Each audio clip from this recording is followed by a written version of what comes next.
నువ్వు నేను చేయాల్సిన పని ఏంటో తెలుసా?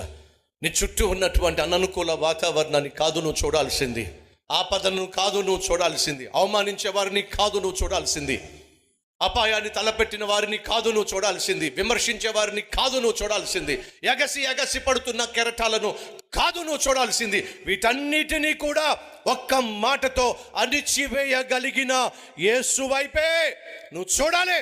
అది దేవుడు కోరుతున్నాడు. అక్కడే పేతురు ఫెయిల్ అయ్యాడు, ఇక్కడే మనం కూడా ఫెయిల్ అవుతున్నాం. ఈరోజు మనలో కొంతమంది ఎందుకు నువ్వు కృంగిపోతున్నావో తెలుసా? ఎందుకు నువ్వు కూరుకుపోతున్నావో తెలుసా? ఎందుకని నువ్వు కుప్పగూలిపోతున్నావో తెలుసా?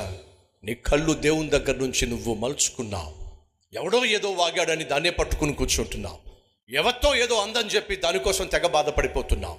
ఎవరో ఏదో నీకు వ్యతిరేకంగా ఏదో చేశారని చెప్పేసి నీలో మదన పడిపోతున్నావు.